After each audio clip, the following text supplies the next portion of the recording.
देवो महेश्वरः गुरुः साक्षात् परब्रह्म तस्मै श्री गुरवे नमः। अखण्डमण्डलाकारं व्याप्तं येन चराचरम् तत्पदं दर्शितं येन तस्मै श्री गुरवे नमः। नीलाम्बुजश्यामलकोमलाङ्गम् सीतासमालोकितवान् भागम् पाणौ महासायकचारुचापम् नमामि रामं रघुवंशनाथम् अतुलितबलधामम् हेमशैलाभदेहम्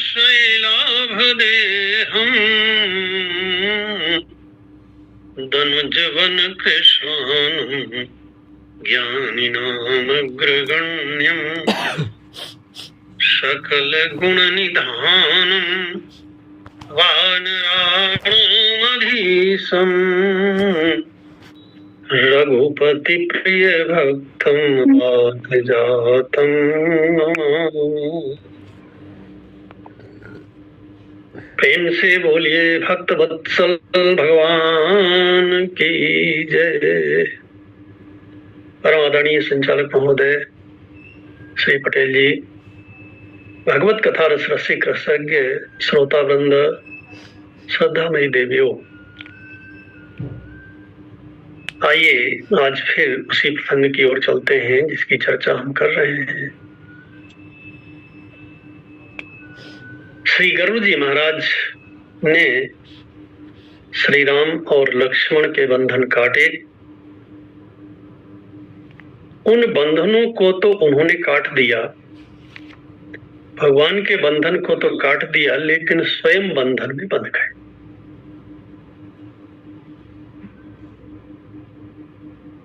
गोस्वामी जी महाराज लिखते हैं कि बंधन काट गयो और गादा, उपजा हृदय प्रचंड विषादा। जो दुख अभी तक नहीं था वह दुख पैदा हो गया। सो कैसे पैदा हो गया? अभी तक गरुड़ जी समझते थे कि मैं जिनकी सेवा कर रहा हूं वो भगवान है। जैसे किसी के पास बहुत सारा धन रखा हो, बहुत सारे रुपए रखे हो, बहुत सारे माणिक के हीरे मोती रखे हो, और अचानक उसे ये पता चल जाए कि ये तो सब नकली है, उसे कैसा लगेगा? जीवन भर उसने जिस बात को संभाल करके रखा, उसके बारे में कोई बता दे कि ये तुम्हारे सारे नोट नकली हैं, ये हीरे पन्ने मोती माणिक के सब नकली हैं, कुछ भी असली नहीं है इसमें, उसे ऐसा लगेगा जैसे मेरा सब कुछ चला गया। इसलिए गोस्वामी जी ने एक शब्द लिखा, व्याकुल गयो देव सिपाही। बड़ा व्याकुल था। कहीं से जो संशय निज मन माही, जो मन में संशय था वो संशय प्रकट किया। नारद जी समझ गए और यह भी समझ गए कि भगवान ने इनके ऊपर अपनी माया का प्रभाव छोड़ दिया है, और यह बहुत बड़ी माया है, बड़ा मोह है। महामोह उपजा और तोरे। संसार का मोह छोटा होता है, भगवान को जीव न जाने और न माने, ये बहुत बड़ा मोह होता है। संसार को आप न जाने कोई फर्क नहीं पड़ेगा, स्वयं को न जाने। एक उदाहरण देता हूं, जैसे आप सब कुछ जानते हो, आपका नगर कहाँ है, आपका जिला कौन है, आप किस देश के वासी, एक एक नगर को जानते हैं, एक एक गली को जानते हैं, पूरे विश्व को जानते हैं, कौन सा देश कहाँ है, किसकी राजधानी क्या है, लोग कहाँ रहते हैं, सब कुछ आपको पता है। ये पता नहीं है कि मेरा घर कहाँ है। तो ये जो सब कुछ जानना है ये काम आएगा,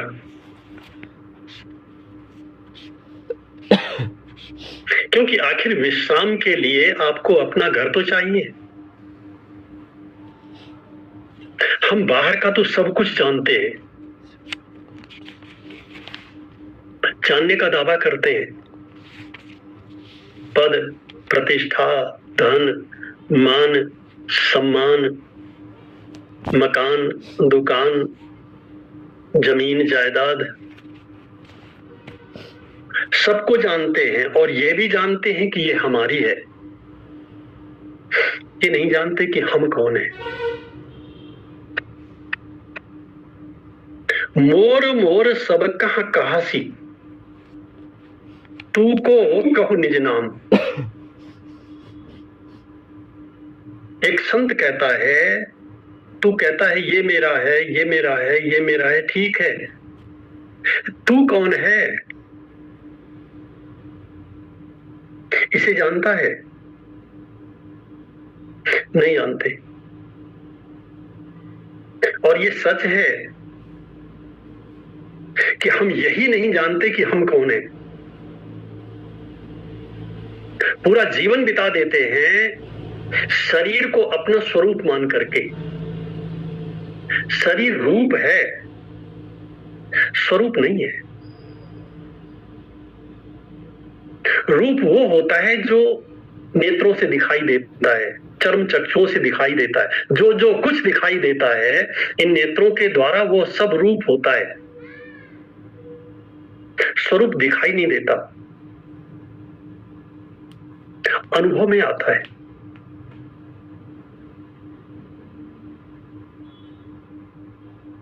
इसीलिए अनुभव गम में भजहि जहि संता, उस परमात्मा के लिए, आत्मा के लिए अनुभव गम्य शब्द का प्रयोग हुआ है। अनुभूति के द्वारा उसे जाना जा सकता है। तो क्या उसकी कभी अनुभूति भी हुई? नहीं हुई। क्यों नहीं हुई? क्योंकि हम जागृत में रहे, स्वप्न में भी रहे, सुसुप्ति में भी रहे, जब गहरी नींद की अवस्था में होते हैं तब भी हम रहे, तुरीय अवस्था में नहीं रहे।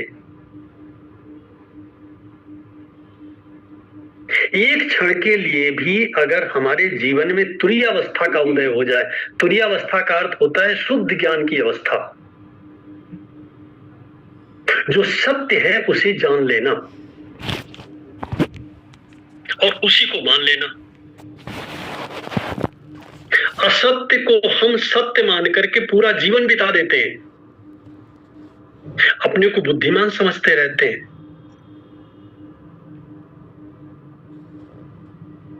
तो पहले तो इस शब्द को समझने के लिए ये जाने कि मोह क्या कहलाता है। मोह के लिए गोस्वामी जी महाराज ने एक दृष्टांत दिया है दोहावली रामायण में। वे कहते हैं कि वसंत ऋतु में सेमल का वृक्ष फूलता है, बड़े सुंदर सुंदर लाल रंग के फूल आते हैं उसमें,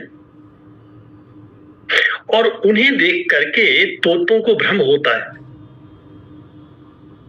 कि कोई बड़ा सुंदर रसीला फल है, तो इसमें रस भी होगा और स्वाद भी होगा।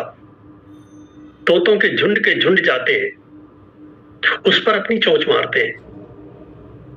निकलता क्या है? रुई। लेकिन चूंकि दिखाई देता है लाल रंग का, सुर्ख लाल रंग का है और रसीला फल दिखाई देता है, ये काम वे 2 महीने तक करते रहते हैं। अब गोस्वामी जी को लगता है कि जब 2 महीने तक लगातार इस पर चोंच मारने के बाद भी रस नहीं मिला, आनंद नहीं मिला, सुख नहीं मिला, तो अब इनकी समझ में आ गया होगा कि यहां सुख नहीं है, ये फल ठीक नहीं है। लेकिन आश्चर्य तो तब होता है जब 1 वर्ष बीत जाने के बाद फिर वही फल, वही फूल आता है और तोतों के झुंड फिर उसी पर आकर के मड़राते हैं, फिर उस पर चोंच मारते हैं, और ये क्रम लगातार जीवन भर चलता रहता है। सोई सेमल सोई सुबह, सेवत बहुरी वसंत। तो किसी ने पूछा गोस्वामी जी महाराज से कि महाराज ऐसा क्यों होता है? बोले मोह के कारण। सोई सेमल सोई सुबह, मोह माने इंद्रियों के द्वारा जिस सत्य का बोध हुआ, इंद्रियों के द्वारा जिस सत्य का बोध हुआ उसी को सत्य मान लिया। जिस वस्तु के द्वारा इंद्रिय तृप्ति की प्राप्ति हुई उसी वस्तु को सुखरूप मान लिया।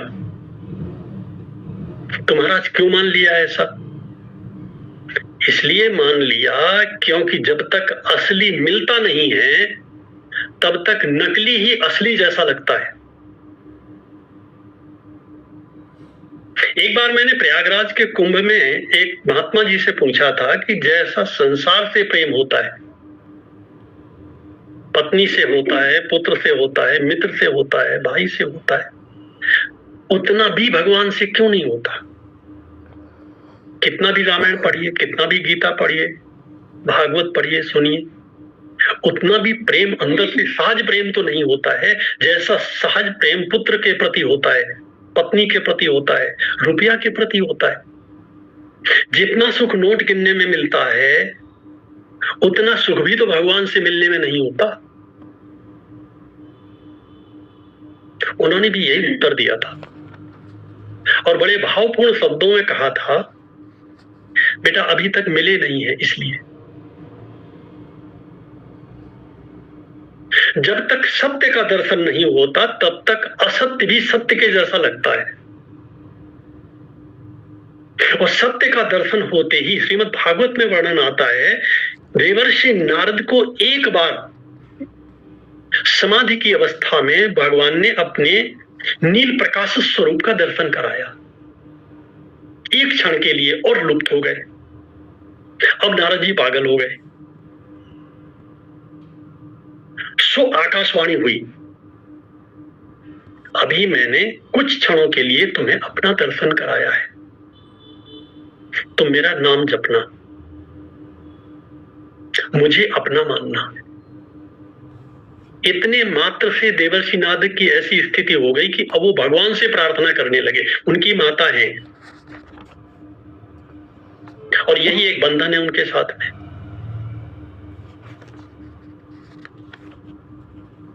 और माता से, क्योंकि अकेली माता ही है, तो सबसे अधिक प्रेम उनका माता से ही है।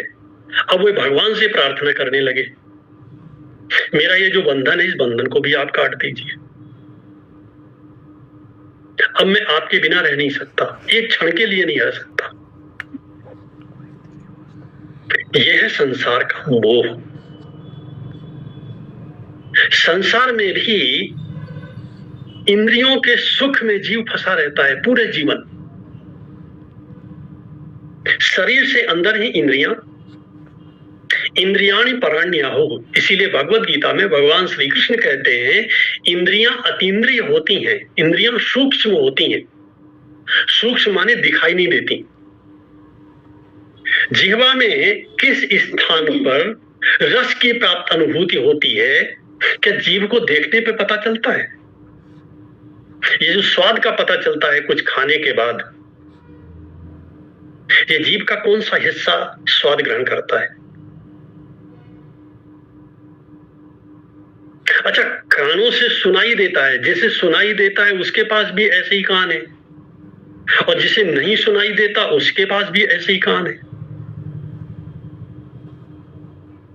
तो फिर उसे क्यों नहीं सुनाई देता?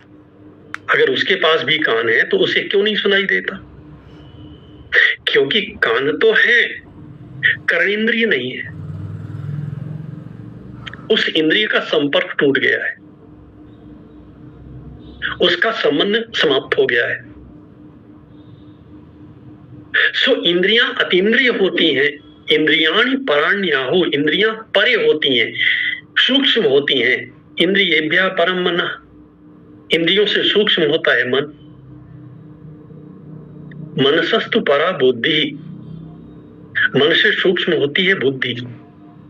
यो बुद्धे परतस्तु सा, और जो बुद्धि से भी परे है, इसीलिए वह है परमात्मा, वह है आत्मा। आत्मा ही परमात्मा है।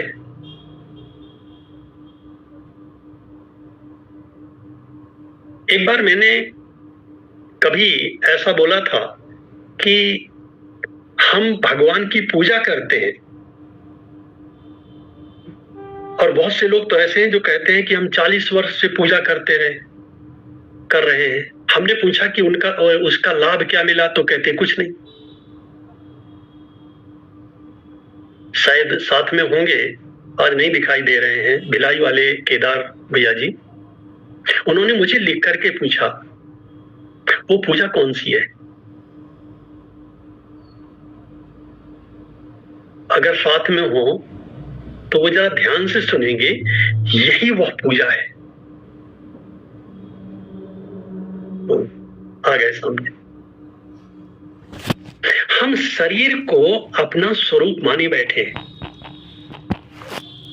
और इसलिए माने बैठे हैं क्योंकि संसार इसमें सहयोगी बन रहा है। सारा व्यवहार तो शरीर के आधार पर ही हो रहा है। ये ब्राह्मण, क्षत्रिय, वैश्य, शूद्र कौन है? मकान, दुकान, जानवर नहीं, रुपया पैसा भी नहीं, ये शरीर। ये मूर्ख और विद्वान कौन है? शरीर, मन, बुद्धि, यही तो है कि कोई और है? और ये सब जड़ है। केवल उस चेतन की चेतना से चेतन जैसे होकर के ये काम करते हैं। ये इनमें अपनी चेतना नहीं है। इसकी बार बार अनुभूति करना और बार बार स्मरण करना, ये है सच्ची पूजा। और लोग जो पूजा करते हैं, वो पूजा थोड़ा सा मन को एकाग्र करने में सहयोगी बनती है। बस मन को, जो बिखरा हुआ मन है, उस बिखरे हुए मन को अगर भगवान को स्नान कराते हैं, भगवान को वस्त्र पहनाते हैं, चंदन लगाते हैं, माला पहनाते हैं, उतनी देर के लिए संसार से मन हट जाता है। और अगर ध्यान करते हैं तो मन थोड़ा सा तीक्ष्ण हो जाता है। मन की जो बिखरी हुई धाराएं हैं वो सिमट करके एक जगह इकट्ठी हो जाती हैं। इससे किसका भला होता है? अच्छा, मन खूब पावरफुल हो जाए, बुद्धि भी खूब पावरफुल हो जाए, खूब बुद्धिमान हो जाओ, तो क्या हो जाएगा?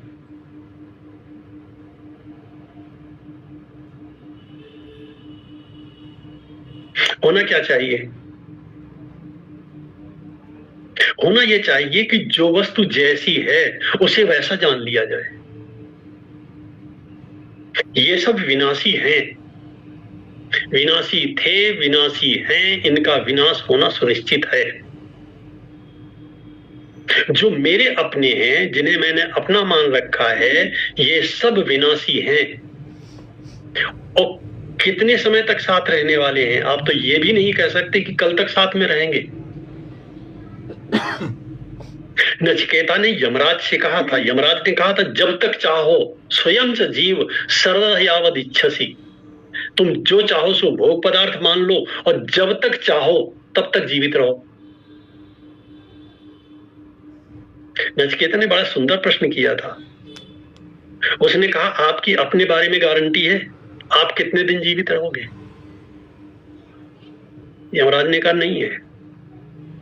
तो बोले, तुम्हारी स्वयं की गारंटी नहीं है तो मेरी गारंटी कैसे दे सकते हो? सो भावा मरते सेदंत कई तत्। सो माने कल। ये जो मरण धर्मा पदार्थ हैं ये कल तक रहेंगे, इसकी गारंटी है? अच्छा, हम आप कल तक रहेंगे इसकी गारंटी है? गारंटी दे सकता है कोई? और जब नहीं दे सकता तो आज ही क्यों नहीं? मृत्यु आकर के हमें उठा के ले जाए, इसके पहले ही इसी को कहते हैं जीवन मुक्ति। जीवन योग मुक्ति ही जीवत में, कबीरदास जी महाराज अपनी भाषा में कहते हैं, जीवत में मोको मिलो मुए मिलव न राम। यही नारद जी के हाथ से छूट गया। व्याकुल नहीं होंगे तो क्या होगा? जिसके भरोसे जीवन चल रहा है वही ना मिला। संसार में सब कुछ मिला और ये जीवन जिसके लिए मिला वो ना मिला। महाराज मनु के पास तो सब कुछ था, चक्रवर्ती सम्राट थे, एक छत्र राज्य था उनका पृथ्वी पर, लेकिन अकेले में बैठे रो रहे हैं। सो क्यों रो रहे हैं? बोले हो ये न विषय विराग, भवन बसत भा चौथपन, हृदय बहुत दुख लाग, कि जन्म गयो हरि भगति बिनु। ये शरीर किसके लिए मिला है? सभी शास्त्र एक शब्द का प्रयोग करते हैं, ये मिला हुआ है। और गोस्वामी जी भी यही लिखते हैं, कबहू की करी करुणा नर देही, देत ये सब नहे तु स्नेही, कबहू की करी। ये कभी देते हैं, कभी मिलता है मनुष्य का शरीर। और अगर मिला है तो किसके लिए मिला है? और भगवान कृपा करके क्यों देते हैं? कि अब इस शरीर में आप ऐसा कुछ करो कि मुझसे मिल जाओ, मैं प्राप्त हो जाऊं। और ये शरीर अगर गया तो फिर कब मिलेगा? कोई गारंटी नहीं। देवर्षि नारद भी उपदेश कर सकते थे, लेकिन नारद जी को अपनी याद आ गई। या दूसरे शब्दों में ये कहें कि उन्हें अपनी औकात मालूम है। मैं नहीं बता सकता। कहां भेजा? चतुरानन के पास। चतुरानन ने किसके पास भेजा? पंचानन के पास। और पंचानन भोलेनाथ भगवान शंकर कहां भेजते हैं?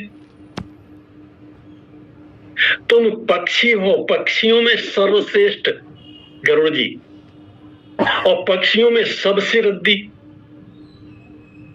कौवा।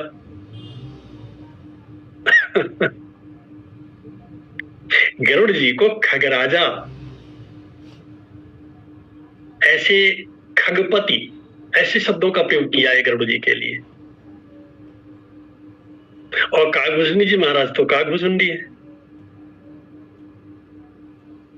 सो चतुरानन पही जाहो खगेशा। अगर भगवान के बारे में संशय हो तो किसके पास जाना चाहिए?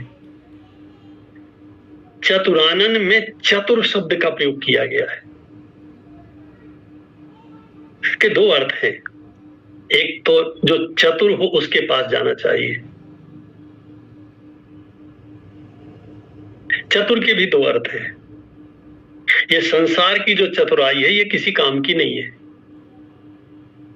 इसलिए असली चतुर व्यक्ति वह है जो इस मिथ्या संसार से सत्य को निकाल लेता है। क्योंकि संसार विष वृक्ष से, यह संसार विष का वृक्ष है, लेकिन इस विष के वृक्ष में दो फल लगे हुए हैं जो अमृत के जैसे हैं। संसार विष वृक्ष से द्वे फले अमृतोपमे, कदाचित केशवे भक्ति, एक है भगवान की भक्ति, यही हो सकती है।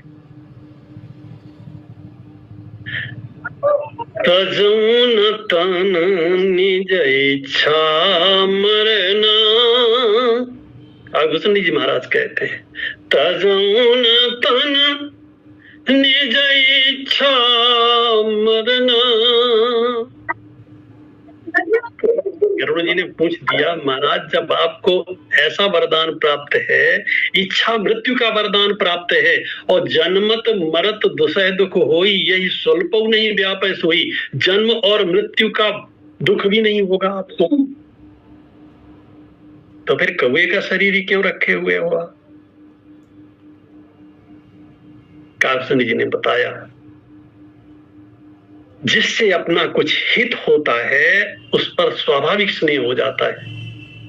इसी शरीर में मुझे भगवान की भक्ति मिली है, यही तन राम भक्ति में पाई, कैसे छोड़ सकता हूं?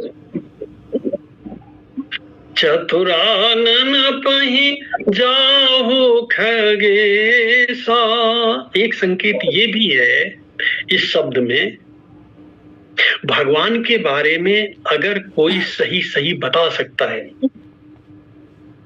तो ऋग्वेद, यजुर्वेद, सामवेद और अथर्ववेद, ये वेद ही बता सकते हैं। इसलिए भगवान की कथा के बारे में भी जो प्रामाणिकता है, वेद की प्रामाणिकता है।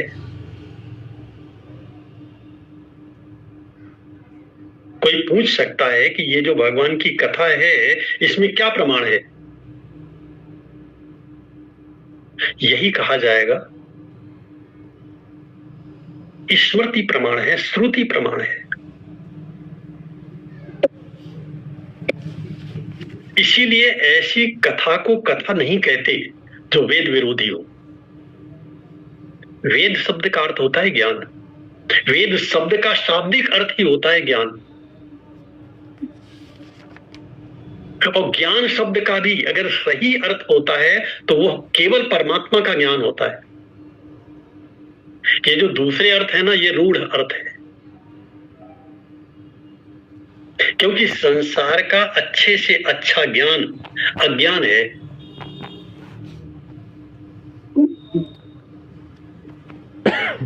संसार का अच्छे से अच्छा ज्ञान, उसकी कीमत ठीक वैसी ही है जैसे स्वप्न जगत की होती है। कोई आपके पास आवे और बहुत देर तक अच्छी अच्छी बातें करता रहे, आप उसकी बात पे भरोसा कर लो और 2 घंटे तक सुनते रहो आप मन लगा करके, और बाद में वो कहे कि फिर इसके बाद मेरी नींद खुल गई,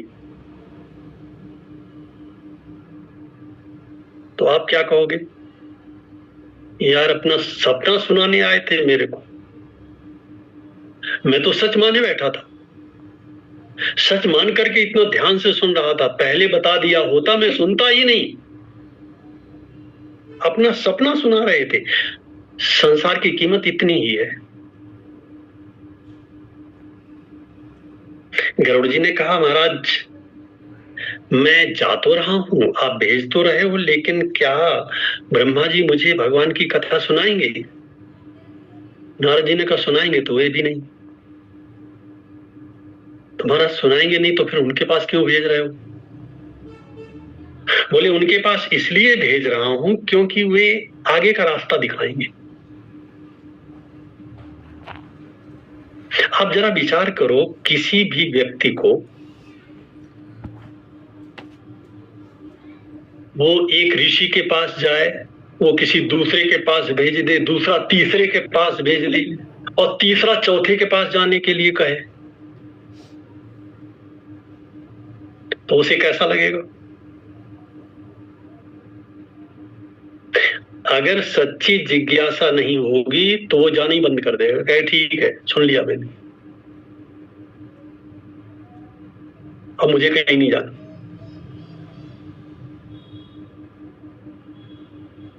अगर साधारण व्यक्ति होते गरुड़ जी तो नारद जी सही कहते हैं कि आपको बताना हो तो आप बताओ, न बताना हो तो मेरे को कहीं और मत भेजो, मैं और कहीं नहीं जाऊं। ये जो जिज्ञासा है ना, ये पहला चरण है भगवान की प्राप्ति का। भगवान के 4 भक्त हैं, राम भगत जग 4 प्रकारा, सुकृति चार्यु अनघ उदारा। 4 प्रकार के भगवान के भक्त होते हैं, आर्तो, जिज्ञासु, अर्थार्थी, ज्ञानी च भर्तर्षभ। एक भक्त वो होता है जो दुख के लिए, अपना दुख दूर करने के लिए भगवान को पुकारता है। दूसरा वो होता है जो जिज्ञासु होता है। जिज्ञासु माने भगवान कैसे हैं, भगवान के बारे में जानने की इच्छा।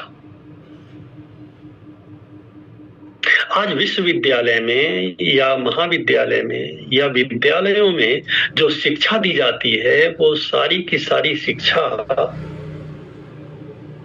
सारा का सारा ज्ञान मिथ्या ज्ञान है। उससे जीव का कल्याण नहीं होता।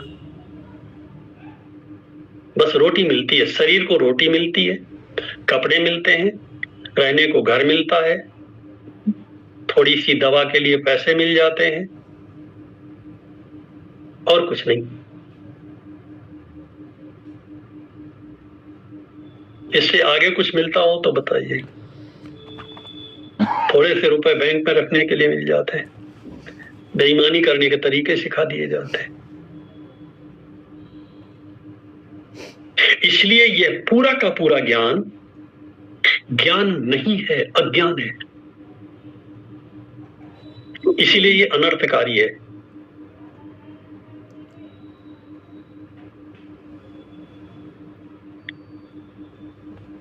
सो चतुरानन पहि जाहु खगेशा, सोई करहु जेहि होय निदेशा। गरुड़ जी महाराज ब्रह्मा जी के पास गए, ब्रह्मा जी को वंदन किया, अपना संशय बताया। ब्रह्मा जी विचार करने लगे कि हरि माया करो अमित प्रभावा, अविपुल बार जेहि मोहि नचावा। भगवान की माया ने मुझे भी न मालूम कितनी बार नचाया है। जेहि बहु बार नचावा मोही, सोई व्यापी विहंग पति तोही, सुवैन तेय शंकर पहि जाऊ। लेकिन ब्रह्मा जी ने एक बात और कही, बोले और कहीं जाने की जरूरत नहीं है और किसी से बात करने की भी जरूरत नहीं है। देखो बहुत बढ़िया बात कही है। श्रीमद् भागवत में एक बात आई है, वहां प्रश्न किया गया कि भगवान की कथा किससे सुननी चाहिए। बड़ी प्यारी बात है। जो विद्वान हो, बोले नहीं। बोले फिर किससे सुननी चाहिए? बोले जो भगवान का भक्त हो।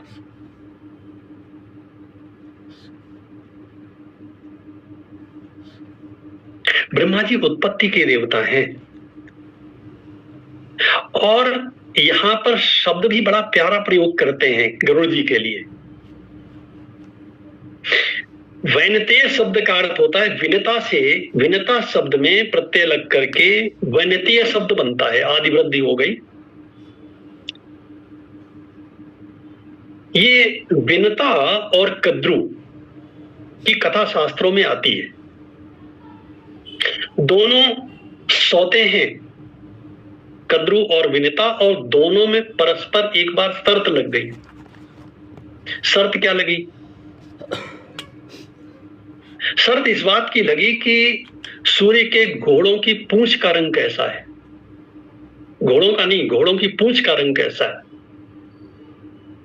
विनिता ने कहा सफेद, कद्रू ने कहा काला। अच्छा, कद्रू सर्पों की माता है, विनता गरुड़ की माता है। ये सर्पों और गरुड़ का जो विरोध है ये बड़ा पुराना है। अब दोनों में शर्त लग गई, और शर्त ये लग गई कि जो हार जाए वो जीतने वाले की जीवन भर सेवा करे। विनता तैयार हो गई। सो कद्रू ने अपने घर में आकर के सर्पों से कहा कि कल सुबह तुम लोग जाकर के सूर्य के घोड़ों की पूंछ में लिपट जाना, जिससे वे पूंछ काली दिखाई देने लगे। सर्पों ने वही किया। विनता और कद्रू ने जाकर के दूर से देखा, सो सूर्य के घोड़ों की पूंछ का रंग काला दिखाई पड़ा। विनता के साथ धोखा हो गया। विनता ने गलती क्या किया? गलती यह किया कि नेत्र को प्रमाण मान लिया। अभी हम चर्चा कर चुके थे कि इंद्रियों को प्रमाण मानेंगे तो सदैव धोखा खाएंगे। तो किसे प्रमाण मानना चाहिए?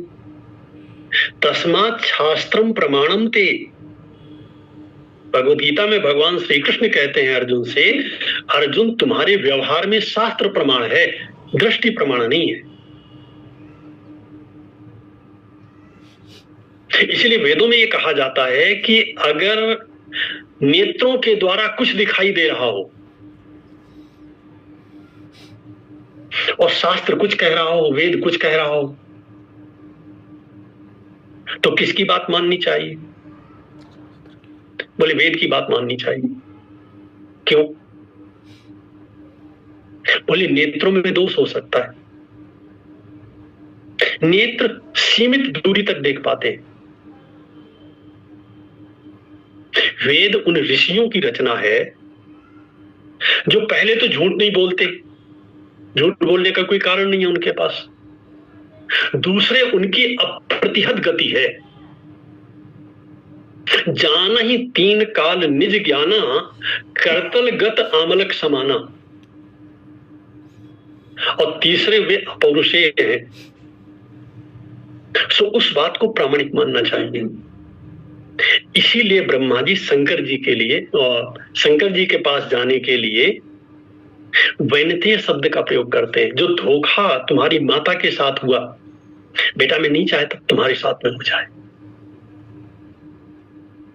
कथा सुनना अच्छी बात है, लेकिन कथा भी श्रोतव्य श्रुति वाक्येभ्य। अगर कोई ऐसी कथा सुनावे जो वेद विरुद्ध हो तो तत्काल प्रश्न करना चाहिए, क्योंकि कथा बंधन से मुक्त भी करती है और कथा बंधन में बांधती भी है। अमृत है, कथा तो अमृत है। जो वस्तु जितनी मूल्यवान होती है उसमें शुद्धता की उतनी ही अधिक आवश्यकता होती। वो मिलावट पसंद नहीं करती। इसीलिए ब्रह्मा जी कहते हैं कि वैनते शंकर पहि जाहु, तात अनंत पूछे हो जनिका हो। प्रेम से बोलिए भक्त वत्सल भगवान की जय। शंकर जी के पास कल चले। बोलिए श्यावर रामचंद्र भगवान की जय। माता जी बहुत बहुत धन्यवाद। आपके संगतकार बुरे महाराज जी सहित कथा श्रोता जन आपको सुन रहे हैं। यहाँ पर श्री ब्रह्मा जी गरुड़ जी को तब बोले मिठी रसोई विधि बताते हैं कि किस प्रकार